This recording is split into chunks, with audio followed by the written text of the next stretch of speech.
भगवान हो या ना हो इससे मुझे कोई फर्क नहीं पड़ता।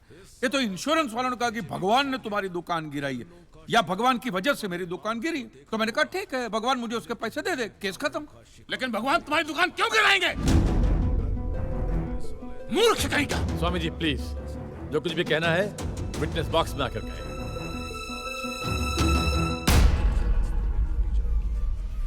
एतस्य पातिकीं क्षम्यताम्, एतस्य पातिकीं क्षम्यताम्। ईश्वर इसके पापों को क्षमा करे। भगवान तुम्हारी दुकान क्यों गिराएंगे? मैं भी तो वही कह रहा हूँ, भगवान मेरी दुकान क्यों गिराएंगे? उनको तो बहुत और भी इंपॉर्टेंट काम होते होंगे। तो आप ये इंश्योरेंस वालों से कह के मेरे पैसे दिला दीजिए, बात खत्म हो जाती है। इंश्योरेंस कंपनी भी आपके पैसे क्यों दे? इंश्योरेंस के टर्म्स एंड कंडीशंस पर आपकी साइन है। Exhibit number 1 sir. बस तो मिलोट फिर मुझे भगवान को ही पकड़ना पड़ेगा। तो फिर बुलाइए वो राम जी, शिव जी, गणपति, जिससे भी आपकी पटती हो, कीजिए हड़गुम्बा तांडव बिंडो करके उधर। मूर्ख! मोक्ष की प्राप्ति होती है तभी भगवान मिलते हैं। तेरे जैसे तुच्छ मनुष्य के लिए भगवान धरती पर नहीं आएंगे। होंगे तो आएंगे ना महाराज।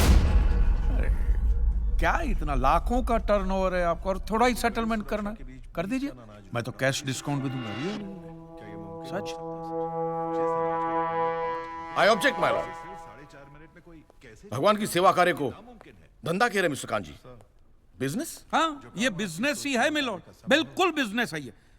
किसी भी धर्म स्थल पे जाइए तो सबसे पहले पार्किंग का पैसा दो, फिर वो छोटी लाइन, स्पेशल लाइन में खड़े रहने का पैसा, फिर फूल, चद्दर, कैंडल खरीदने का पैसा, और दान पेटी बिल्कुल मूर्ति के सामने ही रखते, जैसे सर झुका पैसा डालना पड़ता है। और ये लोग तो भगवान के प्रसाद के लड्डू का भी पैसा लेते हैं मिलोट। जिस तरह म्यूजियम में मोम का पुतला दिखाकर पैसे लिए जाते, बस मंदिर में पत्थर का पुतला दिखाकर पैसे ले लेते। और पुजारियों की तो सैलरी भी होती है, इनकी छोटी है, उनकी बड़ी है, और आपको तो इनकम टैक्स में भी बेनिफिट है कि नहीं है? तो फिर इसमें सेवा कहां से है? और मिलोड, ये तो ऐसा धंधा है जिसमें कभी भी रिसेशन नहीं आता। नहीं, उल्टा रिसेशन में तो इन लोगों का धंधा डबल हो जाता है। हे भगवान, भाई भगवान, ओ भगवान। रिलैक्स। चलो मान लीजिए कि ये लोग धंधा करते हैं, फिर भी आपको पैसे क्यों दे? इंश्योरेंस में आप प्रीमियम भरते, इसलिए आप इंश्योरेंस से पैसे मांग सकते हैं, लेकिन मंदिर वाले आपको पैसा क्यों दे? क्योंकि मैंने इनके मंदिरों में भी प्रीमियम भरे हैं महाशय। What nonsense? ये मुझे विश्वास था, आप मेरी बात का विश्वास नहीं करेंगे, इसलिए मिलोड में सारे प्रूफ साथ लेकर ही आया। ये देखिए, ये सब रिसीट मिलोड उस प्रीमियम की है जो मैं पिछले 18 सालों से भरते आ रहा हूँ, मेरी वाइफ के कहने की वजह से। ये देखिए, पहला प्रीमियम मैंने भरा था 1501 रुपये का, साउथ में बहुत बड़ा मंदिर है, उसमें मैंने पैसे भरे थे। देखिए, फिर ये देखिए, हर साल 1000 रुपए भर रहा हूँ आपके गणपति के स्टॉल में। देखिए, उसे स्टॉल नहीं मंडप कहते हैं। मिलोड, वो मेरी सासू माँ बीमार रहती थी, तो मंदिर वालों ने कहा कि 11,000 रुपया दो, पूजा कराओ, फिर देखो। तो पूजा कराई और सासू माँ टपक गई। चलो वो तो अच्छा हो, लेकिन 11,000 भी गए, वो एक भी रुपया रिफंड का नहीं दिया उन्होंने मुझे।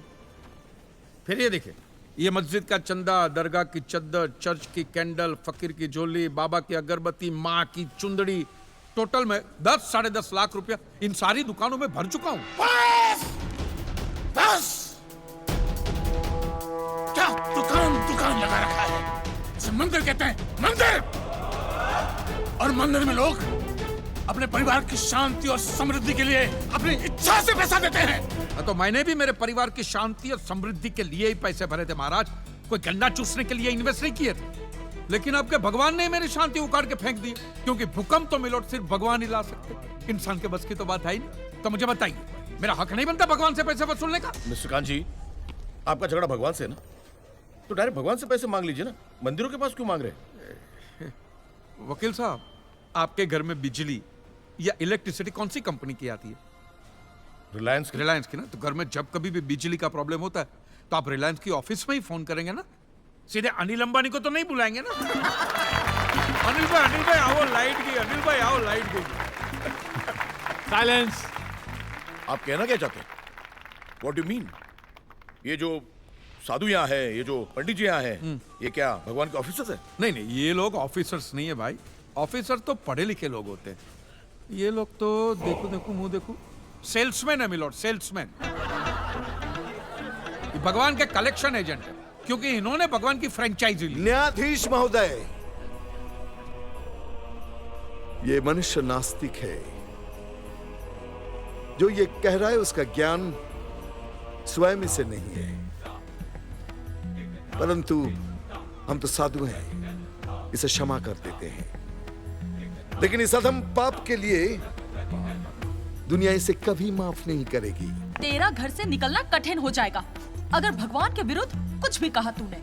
मैया मोरी, ये आपको मेरी चिंता हो रही है कि मिलोड के सामने मुझे चेतावनी दे रही हैं?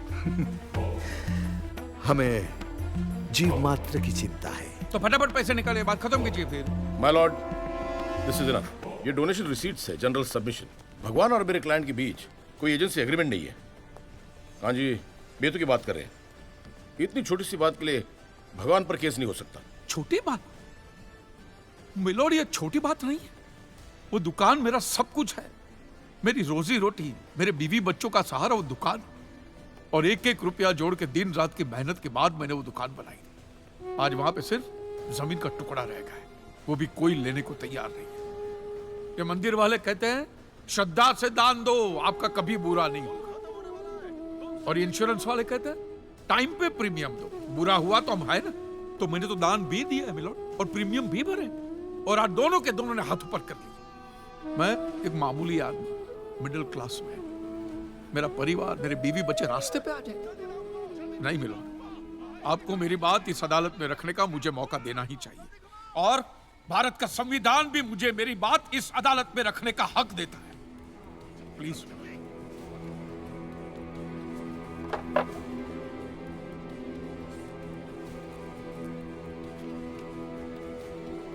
एक मिडिल क्लास बिजनेसमैन के लिए 1 करोड़ रुपए बहुत बड़ी रकम होती है, और खास तौर से सवाल जब उसके सर्वाइवल का हो। इसलिए ये अदालत कांजीलाल जी के मुकदमे को एक्सेप्ट करती है।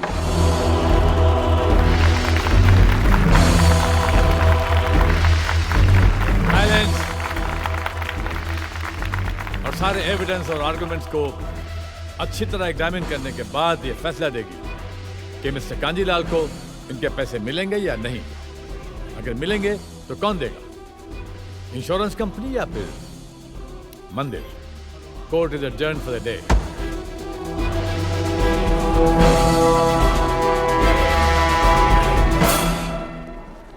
रुकिए रुकिए महाराज, अब आप लोगों को जितनी पूजा करनी हो, आरती करनी हो, जितना घंटा हिलाना हो, सब हिला लीजिए आप। आपके भगवान ने मेरे अकेले की दुकान गिराई है ना, तो अब मैंने अकेले ने उसकी सारी दुकानों